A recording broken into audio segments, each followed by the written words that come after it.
Bonjour et bienvenue chers auditeurs de la radio Fils FM, la voix des jeunes. À la présentation, Madeleine Ngendakumana, Alexandre Vitoza et Franck assurent la mise en onde. Les grandes articulations de ce journal.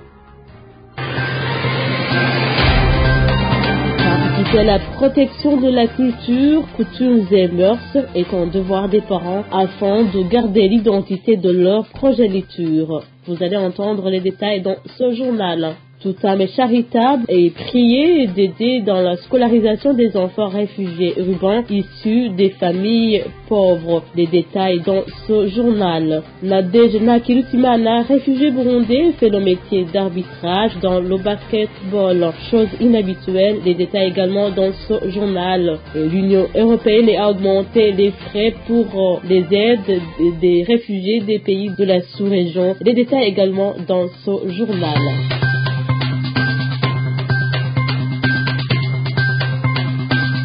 Commençons notre journal par diverses informations qui nous viennent dans différents coins du monde et dans différents camps de la sous-région. C'est un reportage signé Franck Espoir Dizeye. Merci beaucoup Madeleine Ngendakumana. Au Kenya, dans le site de Kaluboei, c'était très bruyant et plein de vie. Un marché qui a rassemblé des Kenyans et des réfugiés de 19 nationalités différentes. Il s'agissait d'un marché hors du commun dans ce site de Kaluboei au Kenya. C'est nom Michel Lokitondo, un des commerçants du site. La journée est aujourd'hui une bonne journée pour le commerce. La participation est excellente et les affaires sont en plein essor. Les réfugiés et leurs voisins locaux se sont réunis pour faire des affaires. Il existait une grande variété de poissons, notamment du poisson frais du lac Turkana et des légumes locaux.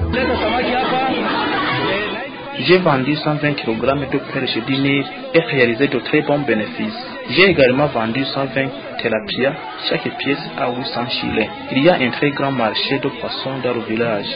Avec le soutien, les Kenyans du marché aux poissons de l'Oduo et de Kalobor bénéficieront de la présence du village et de réfugiés. Cette journée de marché de 2 jours, une merveilleuse initiative de DCA avait pour objectif de promouvoir l'intégration via le commerce.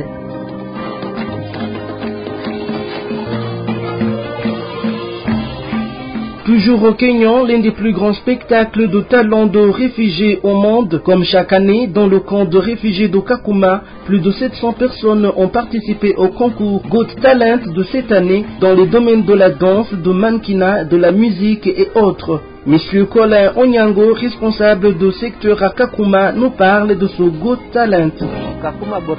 Kakuma Got Talent est juste cette voix forte qui invite tout le monde à savoir que dans cet endroit poussiéreux, dans cet endroit chaud, dans cette plage de refuge, il y a des gens qui ont du talent. Tout ce qu'ils recherchent, c'est une opportunité. Kakuma accueille plus de 180 000 réfugiés de 19 nationalités, dont près de 60% ont moins de 18 ans qui parviennent à prouver leur talent, selon mademoiselle Fardoz Dodd, une réfugiée soudanaise. Les jeunes qui sont ici dans le camp, ils sont la prochaine génération. Nous pouvons faire quelque chose avec l'avenir et nous en sommes capables. La plupart des gens croient que tout appartient aux garçons. Nous avons décidé que cette année, nous devrons leur montrer ce qu'un homme peut faire, une femme peut faire, pas même mieux, excellent. Les lauréats ont été choisis par un jury et ont reçu divers prix, dont les prix en enveloppe contenant de l'argent.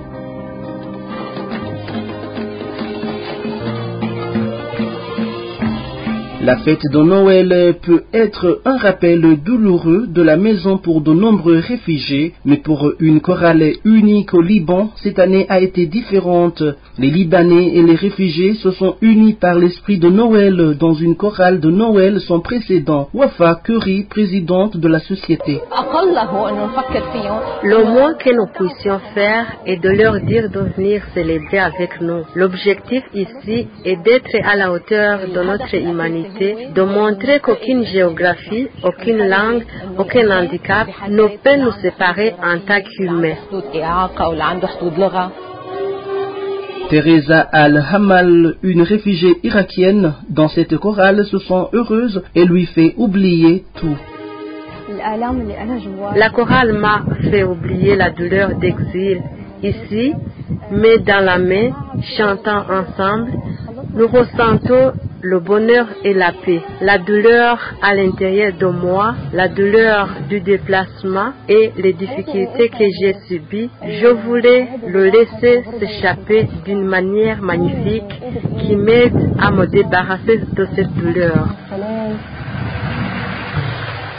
Environ 160 jeunes chanteurs de tout le pays, y compris des personnes handicapées, ainsi que des réfugiés syriens, irakiens et palestiniens, se sont regroupés ensemble dans cette chorale.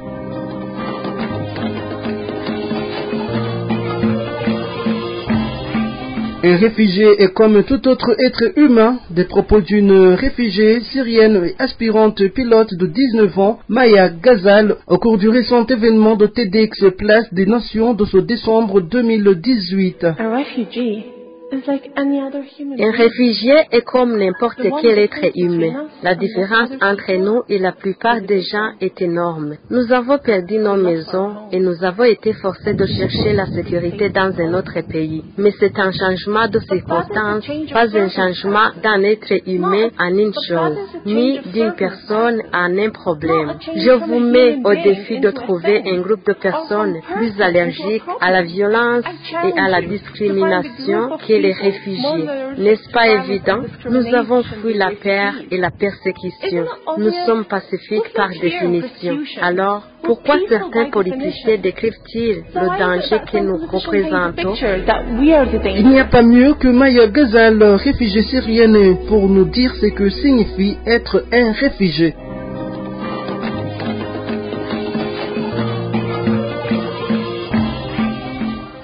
En date du 21 décembre 2018, l'Union européenne a mobilisé 5 millions d'euros supplémentaires pour la crise régionale. La Commission a alloué cette aide en supplémentaire en réponse aux besoins urgents des réfugiés burundais vivant au Rwanda et en Tanzanie. Le point avec Philbert Kalangwa. La réponse humanitaire totale de l'Union européenne à la crise régionale des réfugiés burundais s'élève à 13 millions d'euros pour l'année 2018. Le commissaire en charge de l'aide humanitaire et de la gestion des crises, Christos Stylianides, a déclaré, je cite, « La région souffre d'une crise des réfugiés largement oubliés et insuffisamment financés. La plupart des réfugiés burundais cherchent actuellement refuge en Tanzanie et au Rwanda, mais la majorité d'entre eux n'a pas accès à des produits et services de base, y compris à de la nourriture. » En conséquence, l'Union européenne augmente sa réponse face à la situation de la région en fournissant une assistance humanitaire particulièrement bienvenue. Ce soutien supplémentaire vient aider les organisations humanitaires à fournir une assistance aux réfugiés burundais vivant en Tanzanie et au Rwanda. Il contribuera tout particulièrement à répondre aux besoins en nourriture, en nutrition et en protection qui n'avaient pas encore pu être satisfaits. La région des Grands Lacs se caractérise par un certain nombre de crises. Au Burundi, une crise politique initiale a déclenché une crise socio-économique majeure et s'est progressivement transformée en crise humanitaire. Avec environ 400 000 Burundais exilés dans les pays voisins, la situation a un impact régional important. La majorité des réfugiés burundais restent en Tanzanie et au Rwanda dépendent de l'aide internationale pour répondre à leurs besoins fondamentaux. La crise régionale des réfugiés au Burundi reste l'une des crises humanitaires les plus sous-financées au monde. L'Union européenne suit de près la crise au Burundi et a fourni plus de 57 millions d'euros d'aide humanitaire depuis son lancement en avril 2015. Les fonds sont principalement alloués aux organisations humanitaires pour l'assistance aux réfugiés burundais dans la région. Dans le cas de Lucenda, l'organisation IDIL IA1S a procédé à la distribution du matériel de cuisine aux réfugiés burundais, ce dont sera bénéfique à 1960 réfugiés de ce camp, mais les lamentations ne manquent pas car il y a ceux qui n'ont pas accès à cette aide. Reportage signé Henriette Akimana. Depuis ce mercredi 28 décembre 2018 jusqu'à aujourd'hui vendredi 28 décembre, il y a une distribution de kits cuisiniers par l'organisation AIDS aux réfugiés burundais du Cadre Lusenda. L'un des bénéficiaires nous a raconté ce qu'il a reçu, même si les lamentations ne manquent pas. Cette aide que nous venons de recevoir est composée d'une boîte de 2 casseroles,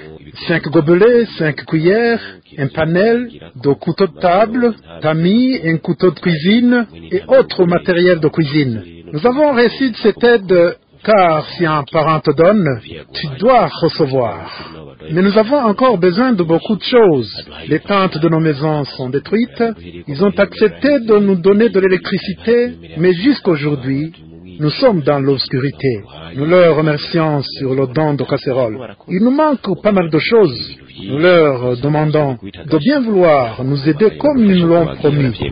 Faustin Niwidi, le chef de Sokado Lusenda, nous a dit les critères de sélection pour les bénéficiaires et répond aux questions concernant l'inquiétude des réfugiés à propos du manque de nourriture dans les mois à venir. Le programme de distribution des ustensiles de cuisine qu'on est en train de donner aux gens qui sont arrivés au camp depuis 2015 tient compte des formulaires d'enregistrement datés de 2015. On saura bien le nombre de ménages bénéficiaires quand on aura fini de connaître ceux qui ont reçu cette aide, mais jusqu'à maintenant, on ne connaît pas le nombre de ménages qui vont recevoir cette aide. Signalons que cette aide était destinée à ceux qui ont passé 3 ans dans ce camp de Lusenda, c'est-à-dire ceux qui vivaient dans ce camp de Lusenda depuis 2015 et que les autres pourraient figurer sur la liste de l'année prochaine. Et en ces jours de fin d'année 2018, les réfugiés urbains de différentes villes de la République rwandaise sont interpellés pour être en ordre avec les documents d'identification pour réfugiés. Ils ont l'obligation d'être toujours munis de leur carte d'identité nationale pour réfugiés. C'est un appel récent lancé par l'autorité rwandaise et de la représentativité des réfugiés urbains. Le point avec Aline Nirere. Ces réfugiés vivant dans différentes villes de la République rwandaise, au même titre que les nationaux, sont soumis à la réglementation sur la sécurité publique. Ils doivent toujours être munis de leur carte d'identité pour les réfugiés et pouvoir les présenter à l'autorité policière en cas de besoin. Un des réfugiés urbains qui a requis l'anonymat nous fait le point sur cette opération policière de routine.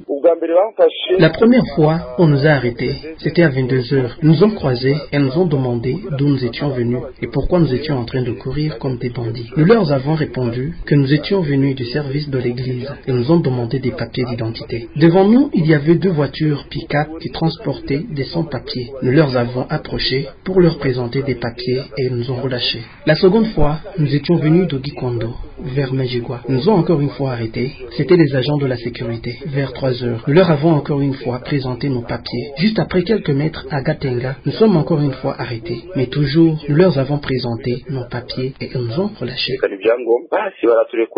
Patrice Nadoroka, président en charge de la gestion des questions des réfugiés urbains en République rwandaise, lance un appel pressant aux réfugiés pour qu'ils soient toujours en ordre avec les documents officiels d'identification nationale pour réfugiés. J'interpelle tous les réfugiés qui habitent dans les villes du Rwanda d'être prudents ces derniers jours de fin d'année parce que, comme vous le savez, chaque personne est appelée à se protéger, à protéger ses voisins.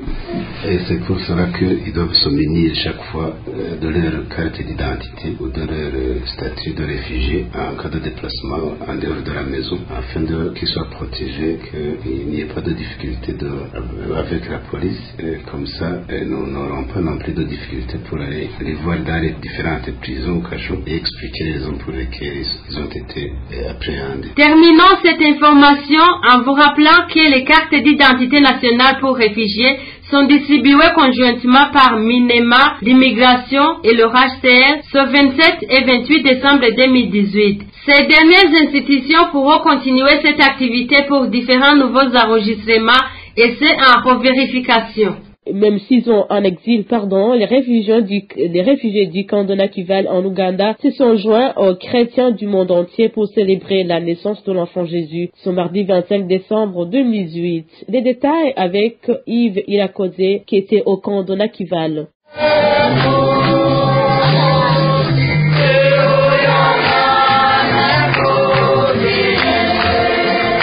Deux chants de louange et d'action de grâce caractérisaient son mardi le 25 décembre 2018 les réfugiés chrétiens du canton Nakivale en Ouganda qui se sont joints aux chrétiens du monde entier pour célébrer la naissance de Jésus-Christ. Très tôt, ces réfugiés se sont dirigés dans les églises car cette journée est très importante dans la vie d'un chrétien, selon une chrétienne rencontrée après la messe. Noël nous rappelle la naissance de notre Sauveur. Nous essayons d'aller prier même si nous vivons dans des conditions difficiles. Et aussi, nous louons le Seigneur avec beaucoup de joie car nous savons que tout appartient au Seigneur. Même si les moyens sont limités, on peut se réjouir par rapport à ce qu'on a. Même si on les voyait heureux, ces réfugiés disent qu'ils n'ont pas de moyens pour célébrer cette fête comme ils le faisaient dans leur pays avant l'exil. Je ne peux pas te dire que nous avons célébré cette fête de Noël comme on le faisait au pays. Heureusement qu'on n'a pas oublié la prière qu'on faisait. On s'est réveillé à l'aube et on s'est rendu à la prière. Seulement, c'était bien chez nous quand on se regroupait ensemble avec la famille et les voisins pour partager le repas. Mais ici en Ouganda, nous n'avons pas assez d'opportunités pour célébrer. Nous n'avons pas de moyens pour fêter le Noël.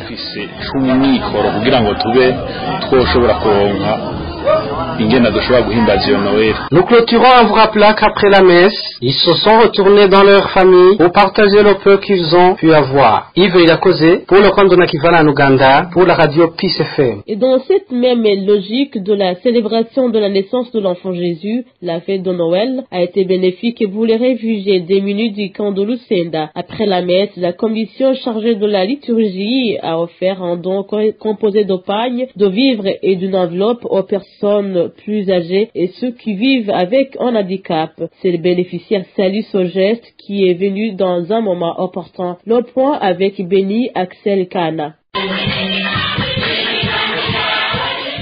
C'était mardi dans la messe de célébration de la naissance de Jésus-Christ où les chrétiens ont célébré Noël. Dans l'enthousiasme de ce jour, les chrétiens du camp de Lusenda ont collecté des aides en vue d'assister les personnes âgées démunies ainsi que les handicapés vivant dans ce camp. Cette activité a été appuyée par les catéchistes œuvrant dans ce camp même. Samuel Jean-Paul, responsable de la commission chargée d'évangélisation, nous a parlé du but de cette activité et de la signification de cette fête de Noël.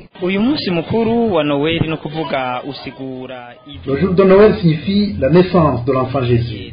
Cela signifie que Jésus est né dans nos cœurs. Pour la vie d'un chrétien, le jour signifie le changement. Tout chrétien doit se préparer afin de recevoir l'enfant Jésus dans son cœur et surtout en partageant ce qu'il a avec les pauvres, ayant la joie de recevoir Jésus né dans leur cœur. Ce jour-ci, nous nous sommes préparés pour la prière et nous avons souhaité partager la joie avec les pauvres. Nous nous sommes joints aux V9 démunis, nous leur avons donné après ce que nous avions et nous avons aussi partagé avec eux la Sainte Communion et ils ont été satisfaits de ce geste. Nous avons fait ça pour que ce jour de Noël, Jésus naisse parmi eux en partageant tout ce que nous avons. Samuel Jean-Paul nous dit aussi que célébrer cette fête n'est pas du tout facile, mais qu'il croit en Dieu, qu'il va les aider à retourner dans leur pays natal, car Jésus lui-même a fui son pays, mais y est par après retourné. Étant réfugié, je ne peux pas dire que ça nous est facile, mais quand même, nous essayons. Vous voyez quand même que nous mangeons à peine, très difficilement. Nous sommes à court d'argent. Mais avec l'espoir en Jésus-Christ, nous faisons le tout possible pour partager ce que nous disposons avec les pauvres. Nous savons que même Jésus a été réfugié. Nous aussi, nous gardons espoir que Dieu fera tout pour nous afin de prendre le chemin de retour vers notre pays natal. C'est pourquoi nous nous intéressons aux activités de charité pour que Jésus qui nous a été offert nous aide à regagner notre pays dans la tranquillité.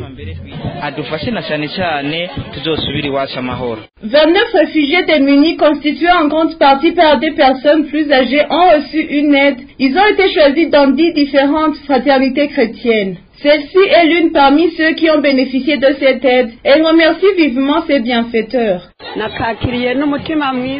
Je les reçus très chaleureusement. Que Dieu les bénisse. qu'ils gardent le même esprit de partage et que même demain, ils continuent à aider les pauvres et les malheureux. Que Dieu les bénisse au nom de Jésus-Christ, notre Seigneur. Cette aide est composée d'une pagne, de vivres et d'une enveloppe. Cette activité de distribution d'aide avait été bien organisée car même ceux qui étaient absents, leurs parents étaient acheminés chez eux à la maison par l'intermédiaire de leurs voisins. La troisième, Payokurera Marie, la quatrième, a eu un empêchement.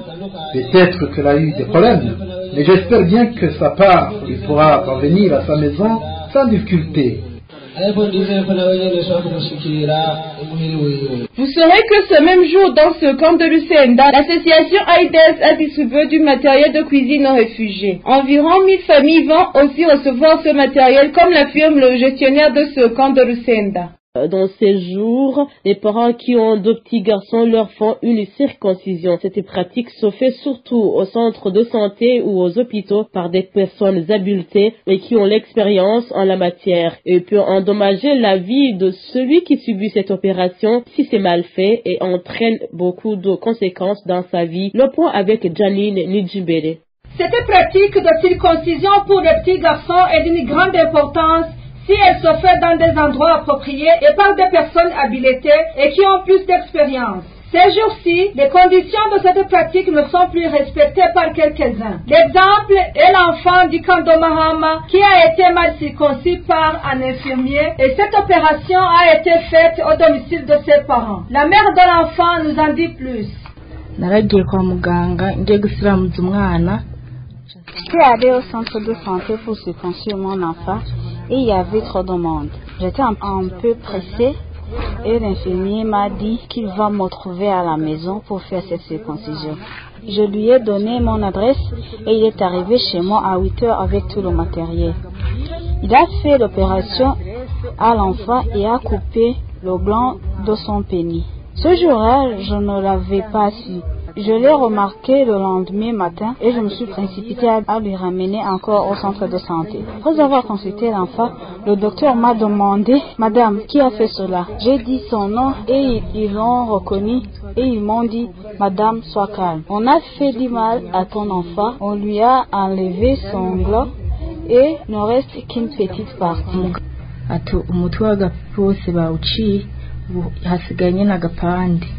La maman de cet enfant dit toujours que les conséquences sont aggravées. Comme son problème ne peut pas être résolu ici au Rwanda, elle demande un coup de main pour faire soigner son enfant à l'étranger.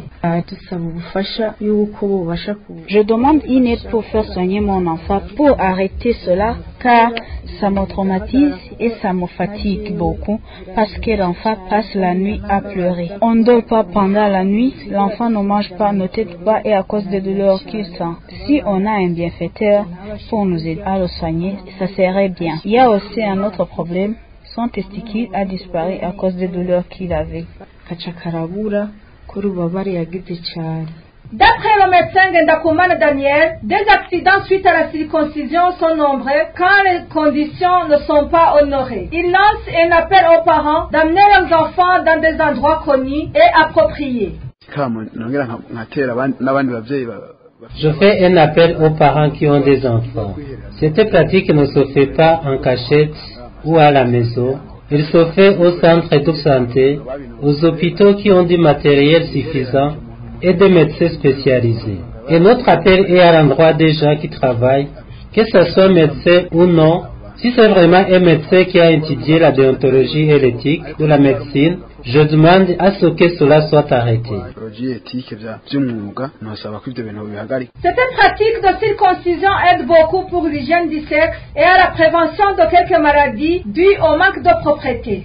Les experts du ministère de la Santé en province de Kinshasa mènent des enquêtes dans les camps de réfugiés burundais de Lucenda et de Mulongwe sur la nutrition des enfants de 6 à 59 mois et les femmes qui ne dépassent pas 49 ans. Cette enquête a été débutée le 29 décembre 2018 et durera une semaine. Le point avec Adolphe Habimana. Ces enquêtes se déroulent dans le camp de réfugiés burundais de Lusenda et Mulongwe sur la nutrition pour les enfants de 6 à 59 mois et les femmes qui ne dépassent pas 49 ans. L'un de ces enquêteurs nous parle de la technique qu'ils utilisent pour mener cette enquête et pourquoi ils ont choisi ce groupe. Nous allons poser la question sur l'alimentation générale de chaque. Là, on voit la situation de tous les membres, les hommes et les femmes, comment ils se nourrissent. Nous allons poser la question pour savoir quelle stratégie ils appliquent en cas de crise. Nous allons voir si les enfants reçoivent tous les services de santé. Est-ce qu'ils reçoivent les vaccinations? Alors nous allons mesurer le poids et la taille des enfants et des femmes. Parce que les enfants et les femmes représentent les classes vulnérables, les plus vulnérables de la population. Nous allons aussi doser l'anémie, l'hémoglobine chez les enfants et chez les femmes pour voir s'il y a des problèmes d'anémie. Cet enquêteur ajoute que s'il trouve des enfants et des femmes en mauvais état de santé seront pris en charge par le HCR, ADS, AIDS, PAM et autres. Les enfants et les femmes que nous allons trouver en mauvais état de santé seront référés au centre de santé du ministère de la Santé, comme je dis. Nous travaillons avec les partenaires, ceux qui viennent travailler avec le HCR, ADS, AIDS, avec tous les partenaires que vous voyez, avec les femmes, avec chaque partenaire dans les champs qui les concernent. Dans ces camps de réfugiés, les enfants et les femmes sont les plus vulnérables et les organisations en mission avec la vie des réfugiés doivent les prendre en charge. Les jeunes Burundais réfugiés au camp de Mahama, au Rwanda, ne croisent pas les bras après leurs études. Ils se créent des activités appuyées par des ONG et cherchent du travail partout. Une parmi ces jeunes a pu trouver un emploi au Save Children, où elle encadre les jeunes de 3 à 18 ans et lance un appel aux autres jeunes de ne pas croiser les bras, mais d'être actifs aux activités, mais de se chercher des activités pour pouvoir vivre. Le point avec Madjambel Claudette. Cette jeune réfugiée burundais vit dans le camp de Mahama. Après avoir terminé ses études secondaires, elle a cherché du travail et l'a en fait décroché à l'ONG Save the Children, où elle est chargée de prendre soin des enfants ayant entre 3 et 18 ans. Elle dit que ce travail lui procure beaucoup d'avantages car elle s'occupe utilement et se procure de tout ce dont elle a besoin. Elle donne des conseils aux jeunes et surtout aux jeunes filles de vouloir mieux se comporter au camp et de chercher du travail en vue de préparer leur avenir. Je lance un appel vibrant à la jeunesse que quand ils terminent leurs études, qu'ils ne restent pas les bras croisés. Il faut que nous essayions de survivre, chercher ici et là comment avoir un bon avenir. Elle interpelle également aux parents des enfants ayant 3 à 18 ans de les amener dans ce centre qui donne des formations diverses. Ce que je demanderai aux autres parents, c'est de laisser leurs enfants jouer avec les autres, parce que l'enfant qui est toujours dans la solitude, il y a beaucoup de choses qui ne peuvent pas améliorer, que ça soit physique, cognitive ou émotionnelle.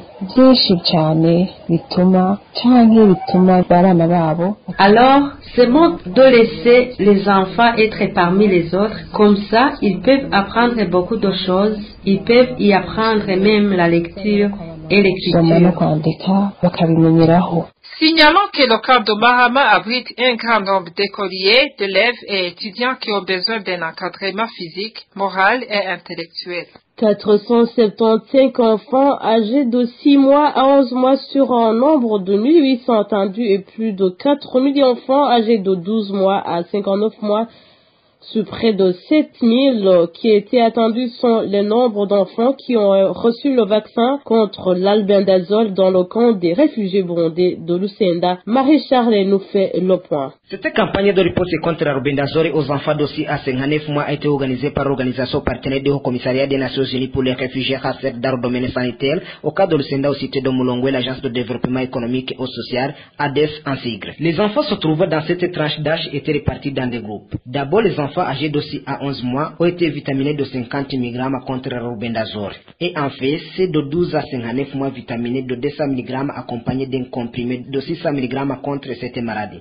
C'est l'ONG ADES, 475 enfants de cette première catégorie sur un nombre de 1800 attendus ont reçu ce vaccin dans tout le cas de Lusenda, soit 26,3%.